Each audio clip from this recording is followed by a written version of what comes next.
Well, hello, everyone, and welcome.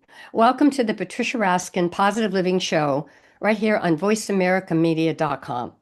This is the program that shows you how to turn your problems into solutions and your obstacles into opportunities and make your dreams come true. This program is in its 25th year. I've been doing this work for 4 decades, interviewed over 6,000 people, and have loved every minute of meeting these amazing people and sharing their wonderful stories. And as we said, even though it's positive, we show how to turn those obstacles into opportunities. So we look at obstacles, we look at challenges, and we talk about what can we do about them. And today is no exception. Today we are talking about national service animals and how there is now a monument to not only applaud them, but to introduce legislation to advance their tribute nationally. And my guest today is Susan Bahary. And Susan is an internationally recognized sculptor known for her acclaimed bronze works celebrating animals and the human-animal bond. She's a graduate of New York University with that honors service up with a Bachelor of Fine Arts degree. She's devoted more than 3 decades of creating public art that honors service, courage, and companionship. She is the sculptor and she's the visionary behind the National Service Animals Monument. She spent years bringing together stakeholders, historians, national service animal organizations, veterans, disability advocates, and public officials to help make this national tribute a reality. Welcome, Susan. Thank you. Yeah, it's an honor. I understand what it is to do your passion and your calling. It's just something that really drives us, which brings us to my first question is um, why did you choose animals, the human-animal bond, and particularly national service animals, as your subject for your sculptures? Well, ever since I was pretty young, maybe 10 years old, I really believed with my interactions with my own animals that they had really a tremendous amount of intuition or knowledge, that there was much more behind them than we ever really knew or would expect. And I've come to learn that now after so many years, and we're learning that now. And that fueled my interest in animals. I used to show them, then I trained them. I understood the human-animal bond. And then I had combined my love for art and the animals and started sculpting.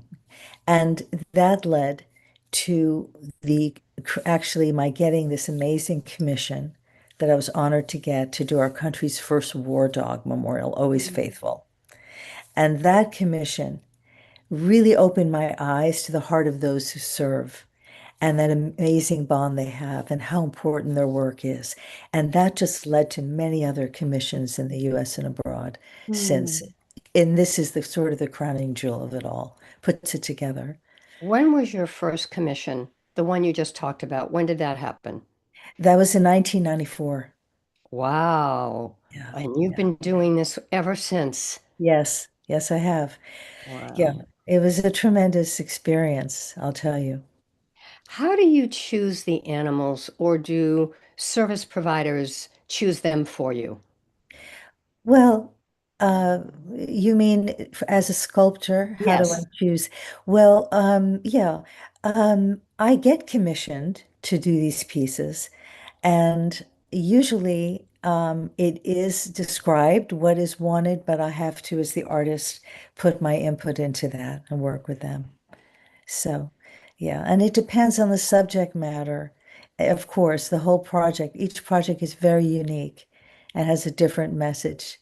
Although they all have a core message, they're each unique.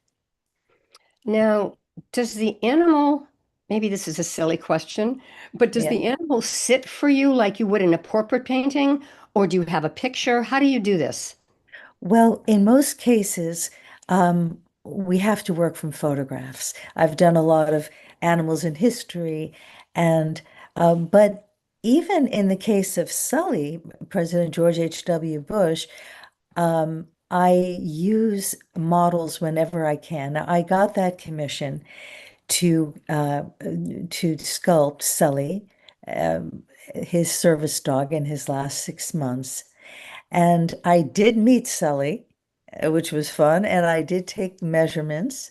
But when I came home and had to sculpt it, instead of relying just on those and photographs, I actually searched out for some live models I could bring into my studio because there's nothing like that. And I was able to find a variety that put together the various pieces for me.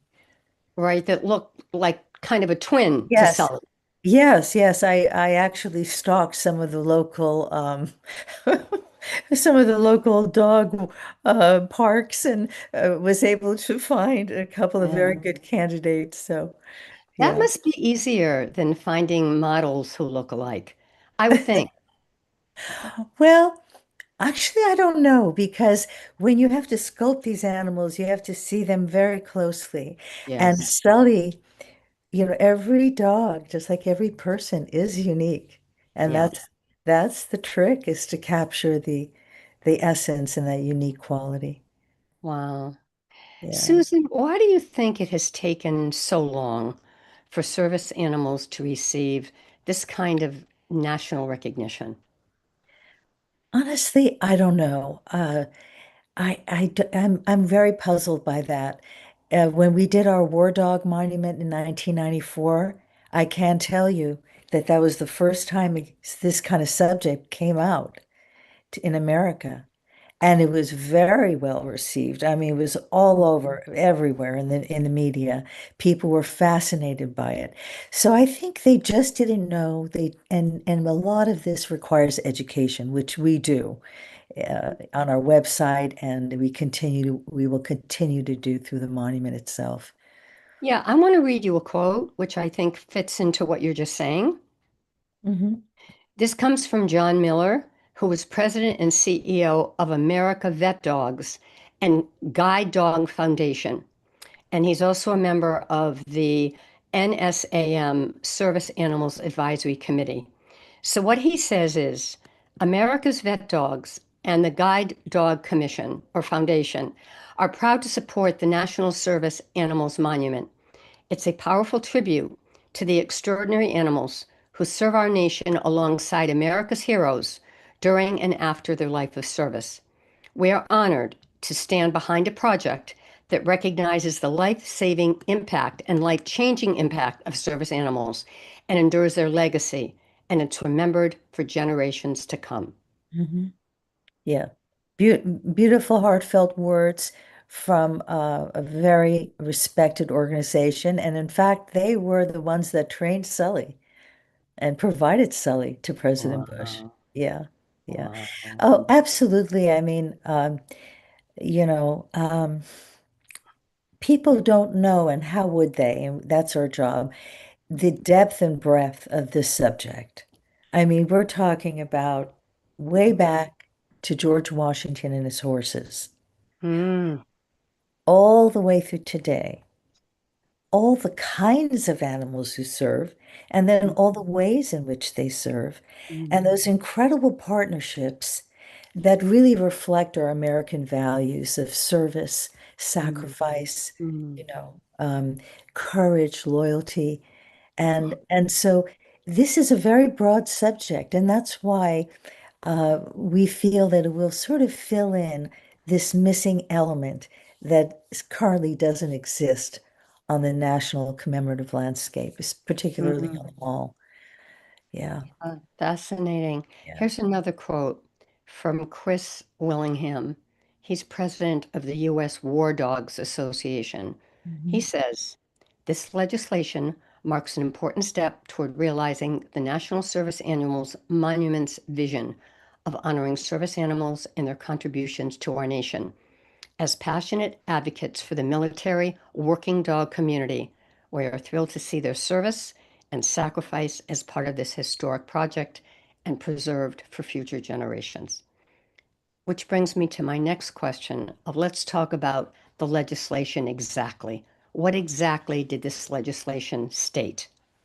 Okay, this legislation is specifically because let me back up for a moment. We have already received our primary legislation to be authorized to get, and we are authorized to get land, federal land in the nation's capital.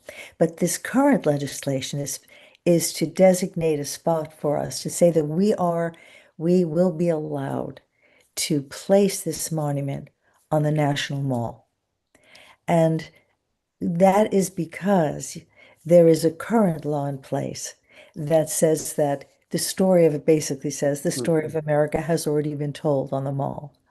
But there have been groups that differ with that thought, and they've gone to Congress to ask for legislation to allow them to do so. And so we're in that category. We just had the Women's Suffrage Memorial and the Global War on Terrorism memorials receive the okay to build on the mall. And uh, we we are not trying to like compete in any way with any of the major critical monuments. We want to just we're a thread that runs through them but has not been recognized. So we think we can pull it all together.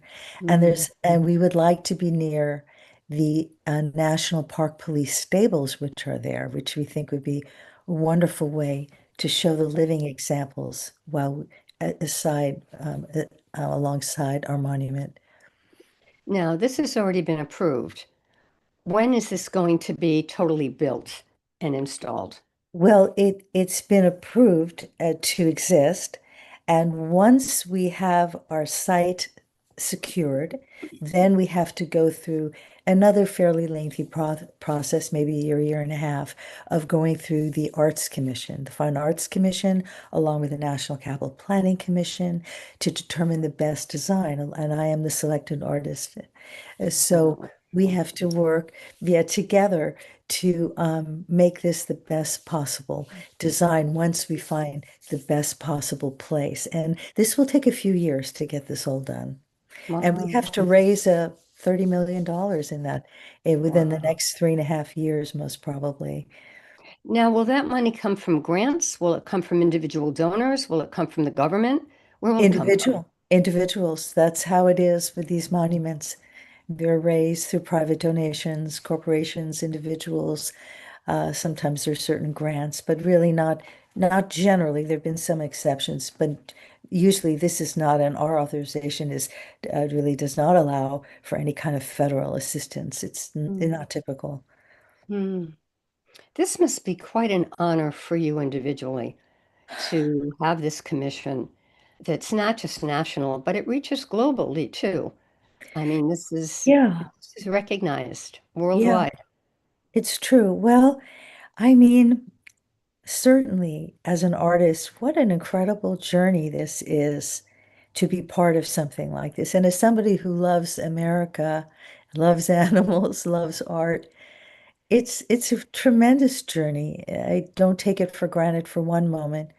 But I think what's forefront in my mind always is that we have to get it done. We have to get it done for the right reasons, for the Mm. animals, for the people who have, for the millions of animals who have died, assisting humans in such critical ways across the board, and for those people who have served faithfully beside them. So it's an incredible honor, and we see this as just such an opportunity to bring such a beautiful, important monument to honor, inspire, educate, and even to heal, and Mm. even to celebrate at the same time. It has tremendous potential to bring people together on something we can Yes. all agree on, I think. Speaking of what you just said, Susan, so eloquently, I might add, can Mhm. you share a story? When you said these service animals, service dogs, risk their lives and give their lives for the people they take care of. Is there Mhm. a story that comes to your mind with a veteran or a general story that you could share? Yes, absolutely. I was very moved by one of the first stories I ever heard in 1994, which is that, and it relates to the monument I did, the War Dog Monument, which is that, um, you know, in World War II, uh, the Dobermans were the primary breed of the Marine Corps, and they were invaluable in saving lives because they would prevent ambush and they were trained to detect the enemy. And so on this island, it was very treacherous. Um, these dogs saved countless lives. Everybody wanted one, you know. And so the dogs are on the front line. They're like the head of the spear, you know. And there was a particular dog named Kurt, whose handler was Jacobson, by the name of Jacobson. And um, he, you know, he detected, Kurt detected to the enemy and thus prevented the loss of 250 troops behind. Wow. Um, but Wow. uh, Jacobson was injured though, and so was Kurt. But Mm. Jacobson would not receive any medical help until his dog first received the help. Wow. Yeah. What a story. When did this happen? Oh, this is I want to say, boy, the exact year I should actually know. It would be, well, it was World War II, and so I think it was around 1944. Yeah, I would have Uh, said the 40s. Yeah. yeah, How and amazing. yeah, uh, I mean, there's countless stories. I mean, I could sit here all day and tell you stories, and, and I would enjoy it. Yeah. Well, But it, it's it's amazing the work you're yeah. doing and the stories. And we're going to take a break.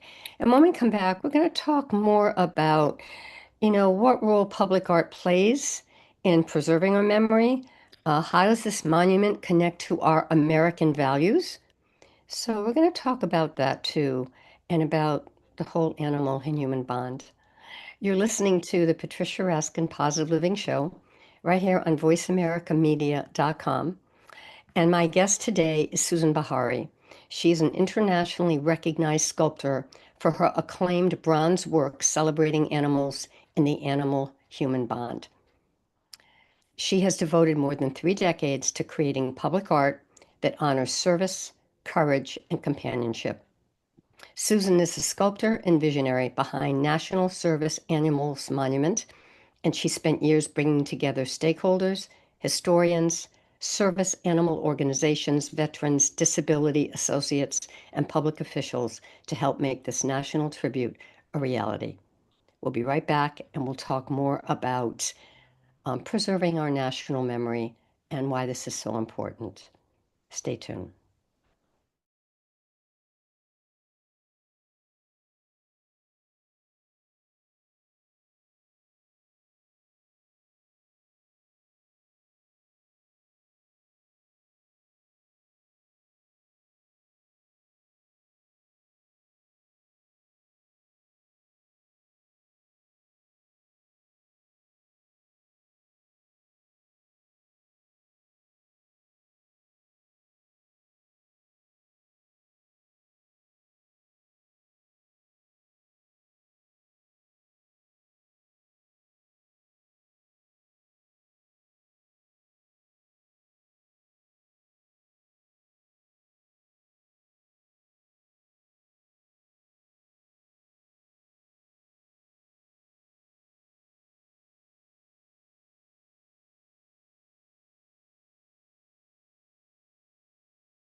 Hi, everyone, and we are back.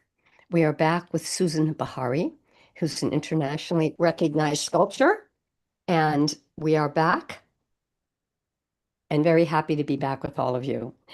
And today we are talking about the National Service Annual Monument, which has now legislation that's been introduced to advance the historic national tribute that our service animals, our service dogs, have given to our veterans.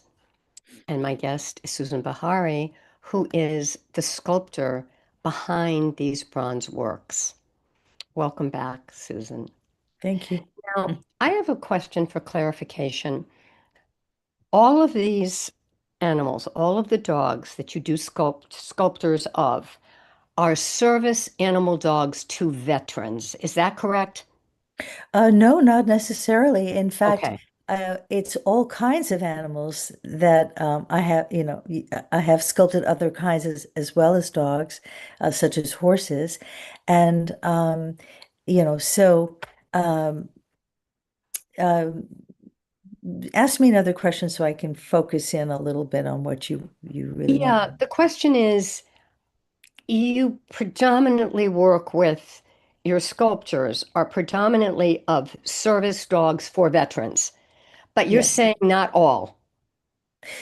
No, I mean, as an artist, I've created a lot of animal sculptures for even animals that are not service animals. But the major thrust of my monuments have been to the human-animal bond. And yes, those have been service animals. There's one in France that's a horse, a rising horse, and the other ones that I have done have been dogs. But at the National Service Animals Monument, we honor all the kinds of animals, and there are many kinds that have served through history in many ways. Right, right, which is great. Yeah. But the ones that are going to be recognized, right, the ones that are recognized, those are for veterans. Is that correct? In the monument, not necessarily, no. For example, think of the guide dogs. Certainly there are veterans who use guide dogs, but this is for the general public, for the countless Americans today who benefit, for the millions, I would say, every year of people that benefit, whether they're veterans or not, from therapy animals, the very many kinds of therapy animals that are trained to help people. Um, the uh, the actual, as I mentioned, the guide animals that help our civilians as well as our veterans, Mhm. assistance animals that do things for people they can't do for themselves, whether they're veterans or not. And then, of course, now we get into the police, all the incredible police animals. And I might add that it's not just guide dogs, miniature horses are also guide Wow. animals. And but the police use mounted police, the horses as well as the dogs, to protect our communities and to keep safe. And so that's their lane. And as far as, and then we go back to how you started, I think, with the military. And of course, there's so many active duty persons with military working dogs who are serving. There are even horses and donkeys that have served in Afghanistan still, where that was more prevalent in Uh, World War I. So there's all of that, and so then with the military, of course, not just active duty, but then when the veterans come home, it's life-saving for many of them. They come back with PTSD, mhm. and Yes. these Yeah. animals often save their lives and bring them back to their families closer Mm. to where they were before they left. That sort of answers the next question I have is what role does this public art that you're doing play in preserving our national memory? And, you're saying that it saves lives and helps to repair lives as well. That's right. I mean, this is so important for us to be a grateful nation to all the human and animal hero partnerships that have really changed our course of history and reflected our values. As I say, think back, as I mentioned, Washington, George Washington, his horses. How about all the war animals, all the millions of horses that died in those wars? Let's remember them. We could not have won World War One without it. How does that change the course of history? How would we see? Where would we be? And you think all the way through the various animals that have, and some that even provided for the human animal bond, the mascots that accompanied so many. Um, we spoke privately about cats. Well, the cats, protected the food source. So there's so much to learn that we as a nation, I believe, will want to learn.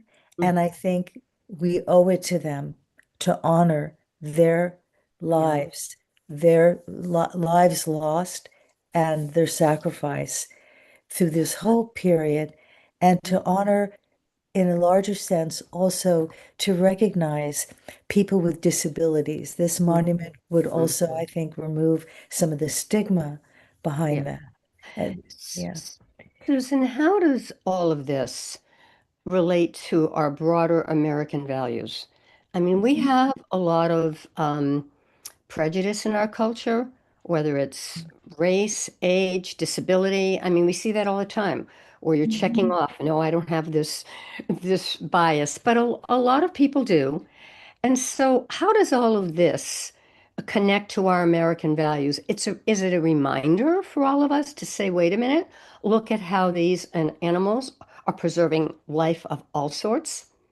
Yes, I think it's a reminder of what we have always held as our best values that we want to maintain and we want to expand as we go forward. Um, Serving others, being compassionate, you know, recognizing service and honoring it. Um, you know, this is just, I think, the best of America. And so, I think these partners Mhm. reflect that. Now, we can go into the details. We can go into the details. Um, that everyone's going to have different opinions, but I think when they come to this monument, they're going to be amazed and they're going to have a greater appreciation for our history, for these partnerships, and it's going to make them feel good because they're going to think, wow, look Mhm. at what has been done. Yeah, yeah. And I think for young children, for children growing up, this is very important. Art, public art, to sort of give a young person something to look up to dream to. Wow, that'd be great to serve. Wow, Mhm. animals are terrific. We need to take care of them. And so many things. Yeah. And that brings me to the human bond. You know, we've talked about preserving our national memory. We've talked about really connecting to our broader values of America. But let's talk about the human animal bond Hmm. and the worthiness of that alone for national commemoration. Hmm. Absolutely. Um, it's, well, it's very broad because the human animal bond we know exists in all these partnerships that the monument would reflect. In other words, you've got to have that bond to make it happen. But then there's also the human animal bond that I think anyone that's had an animal understands. That there's a great deal of healing and a great feeling we get from these animals. So generally, our certainly our monument is under the large umbrella of the human animal bond, and then more specifically to the ways in which these animals provide for our safety, security, and independence. And it all blends together. I'll take when you have a soldier on the field with a war dog, you know that aside from the job that they have to do, they have the strongest bond imaginable. They love each other and often have put their lives on the line for each other. They have, there have been for example, soldiers that have had war horses that have risked their lives trying to save their war horse. Uh, And so there's a tremendous bond there that's mm, very deep for service animals and their handlers, and and very deep in perhaps a different way for the rest of us. yeah. There, and I'm sure you know about this, but there's a whole institute of therapy with horses, equine therapy.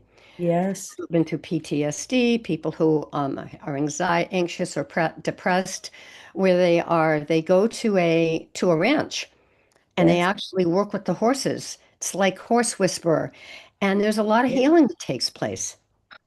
Absolutely. Children, it doesn't matter what age you are, it doesn't matter where you come from, people can benefit from this. In fact, on our website, National Service Animals Monument.org, we have a 4-minute video that's called The Human Animal Bond, and Mm, it is very beautifully demonstrated in that video between a horse and a yeah. Vietnam veteran. Oh, wow. Very touching, very Yeah. touching. Yeah. You know what else is so interesting about this is when I teach communication skills. And there's a theory, not everybody agrees with this person who created the theory. The theory is that communication between humans is 55% nonverbal. So that's over half. And then the rest, 45%, is tone and words. It's created by Albert Morabian. And as I said, some people don't agree with these percentages. I use them, I like them. And the reason I'm bringing that up is between us, over half of what people are getting right now is just the body language between Mhm. us and the visual, no words. And you can see this when you turn the TV on and you turn off the sound, how much you can get from that. Yeah. And so when you think about that, that between humans it's over half. Now with our animals, it has to be 100%, although they do give us sound. So we can pick up from sound as well. So That's it's amazing that I think an animal really, I think, makes us even more aware of that nonverbal communication. We rely on it yes, even more. a good point. Yeah, for sure. I totally agree with that. Yeah, and we get to see it. Yeah, it's amazing. Yeah, and it's just growing. People are now seeing it more and more, and we're finding out what these animals can do. I mean, I'm so fascinated by this medical detection work. Cindy Otto Penn Vet Center. I mean, Working Dog Center, where now they're detecting cancers and disease and COVID. And it seems like we're just going to keep on going in that direction. So, Say uh, more about that, yeah, Susan. I didn't know yeah, about that. Say more about yeah. that. Yeah. Well, dogs can be trained to detect certain smell, so their scent can detect a crazy amount of things. I mean, whether it's disease, um, uh, or substances, the bomb sniffing dogs. Dogs have an amazing ability because they have just so many glands in their noses.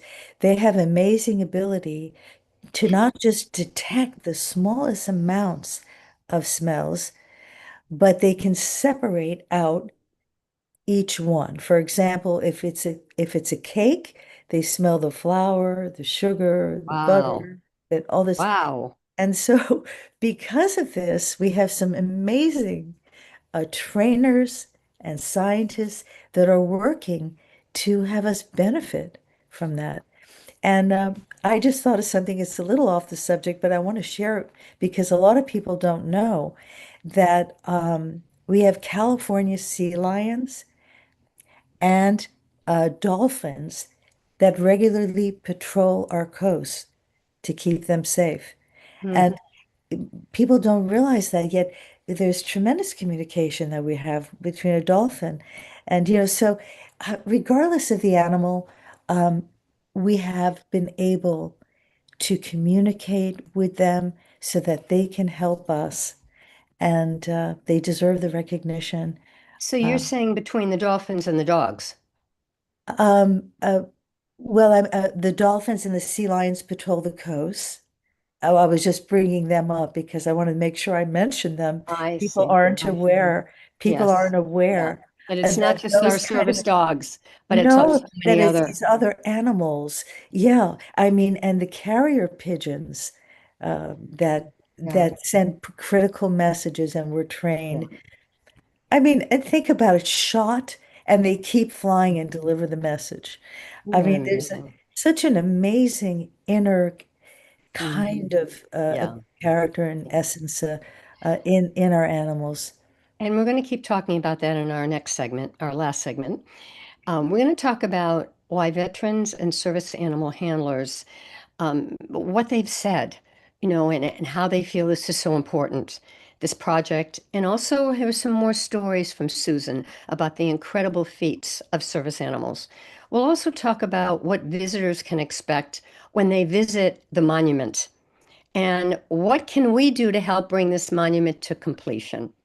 So, again, we're talking to Susan Bahary, and she is an internationally recognized sculptor known for her acclaimed bronze works celebrating animals and the animal-human bond.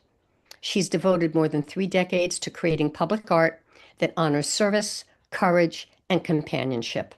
She's the sculptor and visionary behind the National Service Animals Monument, and she's brought together so many people from so many sectors to help make this national tribute a reality.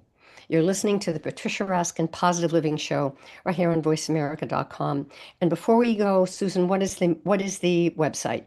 It's National Service Animals Monument.org. National Service Animals Monument.org. All right, folks, stay tuned. We'll be right back.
Hi, everyone, and we are back. We are back with Susan Bahary, who is an internationally recognized sculptor for her acclaimed bronze work celebrating animals and the human-animal bond. She has spent more than 3 decades celebrating and really creating public art that honors service, courage, and companionship. She's a sculptor and visionary behind the National Service Animals Monument, and she has spent years bringing together veterans and stakeholders and advocates to make this a reality. Welcome back, Susan. Thank you. So let's talk about what veterans and service animal handlers have told you about the importance of this project and the work. Well, there's a lot of stories, but I would say one thing I do want to say is that I've had a veteran tell me that if it wasn't for his dog, he just wouldn't want to go on for a service dog. He just would not want to go on. Mm, And it's sad because the dogs do pass and often they'll get a replacement. But when somebody tells you that and you feel it and you see it, mm, uh, it's very important to recognize and it's very moving.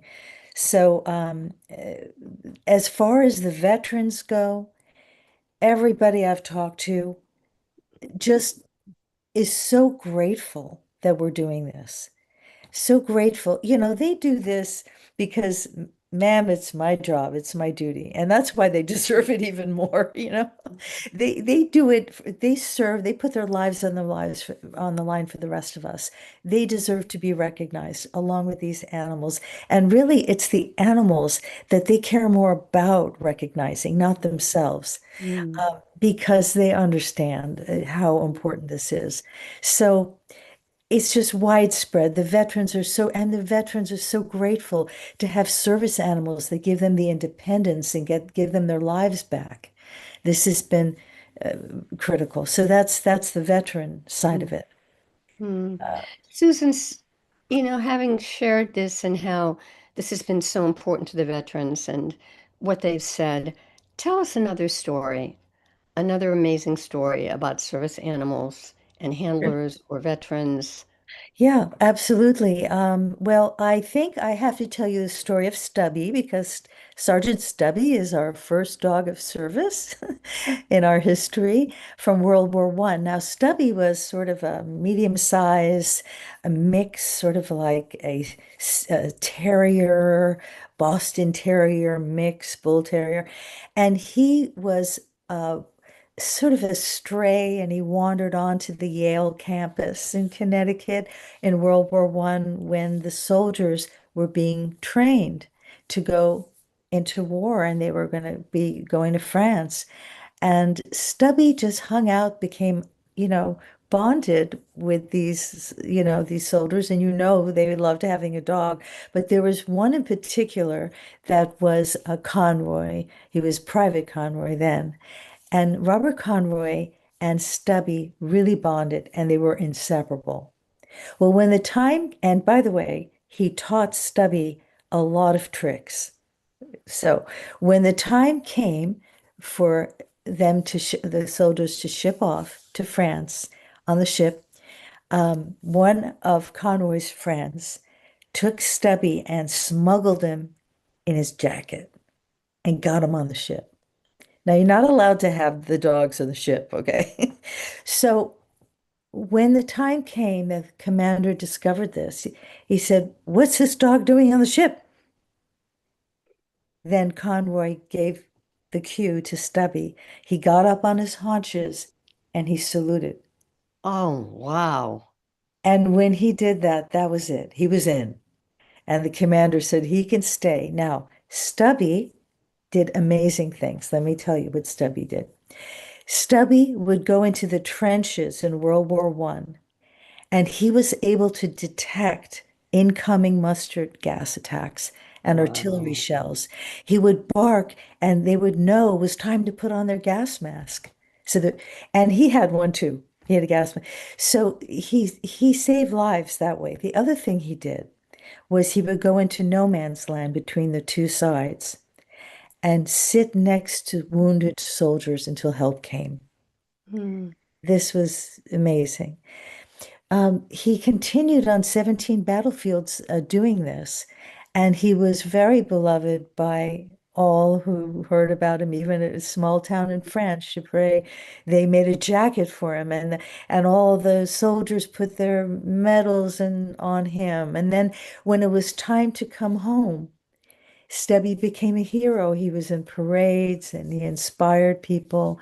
So Stubby is really one of our Mm. great dogs. And I actually was honored to get a family commission of Stubby that stands and greets people at the Connecticut Trees of Honor Veterans Memorial Park in Middletown, Connecticut. Yeah, Did you yeah. do a sculpture of him? In the salute, it's called Stubby's Salute. Debbie Oh, salutes. Yeah. I mean, that's one story. If you want to hear another one, I can give you another one, depending on time. yeah, I do. I want to ask you a question in between. Yeah. When a visitor goes to the monument, and we know it's not, right now it's in process, but when they go, what can they expect? Well, if I have my way, and of course we have to go through the Arts Commission and all, it would be a series of very moving bronze sculptures that depict these great moments of service and sacrifice and the jobs that the animals and the people do together. And it would take you down a path where you could reflect at each one and then go to an ultimate destination of an aspirational place that would be beautiful and would tell some of the greatest, have some of the greatest quotes on the subject. And that's the core element. Then we would like to have like a QR code. We will have that, a QR code that will take people to our website where they can hear in as much depth as they would like, whether they're children or adults separately, um, stories, Mhm. education, stories that will be ever changing with the times Yeah. and Yeah. people can contribute to. And we want to have a lot of elements that makes this interactive. Yeah, And yeah. then people can share some of their stories too. Yes, yes, They can absolutely. also let you People. know. Yeah, Yeah. absolutely. That's what we want. In fact, right now on our website, when people make a donation, they're able to make an honorary statement honoring a person or Oh, dog. tell us the And website again, Susan. it's National Service Animals Monument.org. And what is your website so people can see your amazing sculptures, which I Oh, have seen thank on your you. website that are incredible? Oh, thank you. BahariStudios.com. Bahary Yeah, studios.com. correct. Thank you. Yes. Okay, wonderful, wonderful. Tell us another story. Well, let's go to World War II. So World War II, Army Corporal Bill Wynn was in New Guinea in the jungle with Buddy and noticed that there was a little red head popping out of a foxhole. They look, and lo and behold, it's what was a 4-pound female Yorkshire Terrier. Wow. Very rare those days. Pick up the dog, take it back. And actually, his buddy had him, but Bill Wynn won her in a poker game, got her back in a poker game. Bill Wynn then proceeded to teach her 250 tricks to cheer up the troops. Now, again, the dogs weren't supposed to be there, but Smokey was allowed. So, Smokey did these tricks, and I mean difficult tricks like spelling her name with cards. And funny because Bill Wynn told me he purposely gave her, left out the letter E so it would be easier in her name to spell her name. So she's just Oh, Smoky. And so wow. Smokey then it went on many aerial missions that were dangerous with Bill Wynn, even alerted to Bill Wynn, which was potentially saved his life. She could Mm. feel this incoming fire. Um, and interestingly, there was a battlefield, there was rather an Air Force, an airfield that had critical planes exposed and personnel. And they were able to eliminate this exposure, potential loss of life by having, because the Japanese were ready to come in, by having her speed the process up by pulling a telegraph wire on, they put a telegraph wire on her collar, and she went through a very small, like an 8-inch culvert with stops, 75 feet long, and made it all the way through. And this was a key element. So she actually did something that was helpful to the war. But most importantly, what she did was, as she's known for, is as our country's first therapy dog. Because when Bill Wynne was injured in Brisbane, Australia, he was in Brisbane hospital. They put Smokey up on his bed. And that was, of course, great for both of Mm. them.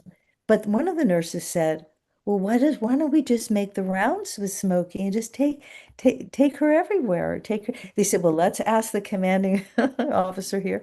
And so he said, absolutely, you should do it. And that turned out to be Charles Mayo of the Mayo Clinic later. Wow. Yeah. So in doing so, she is often called the first therapy dog on record. Yeah. Mm.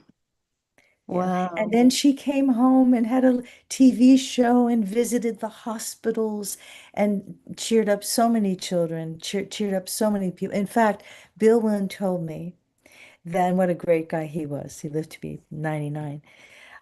He told me that on one of their rounds in the hospital with Smokey at home, uh, they brought him to a man who saw her and started uttering words, and the nurses just started to cry, and he asked what it was. He hasn't uttered a sound in a year and a half. Mm. Yeah, Wow. It's pretty yeah, amazing. yeah. I mean, you've told such compelling stories, and it's such an amazing tribute to life, to all of our life. What can we as citizens do right now to help bring this monument that's been approved to completion? What can we do? Well, we'd really appreciate it if you would call your Congress people and ask them to support our bill in the House, and to support one in the Senate. We are now working to introduce a bill in the Senate. So we would really appreciate some phone calls. It makes a difference. And then there's always the time. If people have time and they want to volunteer, we love that. This is for the world. This is for our country. So let's do it together. So if people would like to volunteer, they can contact us. Are And there national, it's a national organization. Are there statewide spin-offs or organizations? no, there aren't, but we can help them figure out where they fit in to help. Okay, We are developing an ambassador program, but we have great, many ways in which people can wonderful, help. And wonderful. also, time, treasure, talent. There might be somebody that has talent that wants to see if they can help us. And Mm. there's also the fact that we do have to raise the funds. So, that is a very major goal, very critical role for us right now. So those are all ways in which people can help. Thank you so much for being on the Sure. program, Susan. It was inspiring, your dedication, your purpose, your passion. It all shows, and helping so many people, bringing this to awareness. And I do want to say to the audience, check out Susan's website. The sculptures of these service animals are just magnificent. And it's Susan Bahary, BAHARY.com. Is that right, Susan? BahariStudios.com. Yeah. BaharyStudios.com. And Yeah. then the other one for the address is service. Tell us Nas- again. National Service Animals Monument.org. Okay. And you Yeah. can always write to me, Patricia, patriciaraskin.com, if you need any information. Susan, it was an honor and a pleasure. Oh, same here. Thank you so much. Thank you. Stay Really on the line great for a minute. questions. Appreciate Thank it. you. Thank Yeah. you. Stay on the Thank line for a minute. All right, folks, that wraps up this edition of the you. Patricia Raskin Positive Living Show. If you'd like to be on my newsletter list so you can see these amazing guests I have on each week, write to me, Patricia at patriciaraskin.com. If you're listening to these inspirational interviews each week and you say, you know what, I'd like to get my story out, I'd like to do my own podcast, I'd love to help you. I've interviewed over 6,000 people in my decades of doing this work, and I'd love to help you put it together. So contact me, Patricia at patriciaraskin.com. Remember, stay healthy, stay happy, get the support you need, and know you can make your dreams come true. Until next time, I'm Patricia Raskin. Bye for now.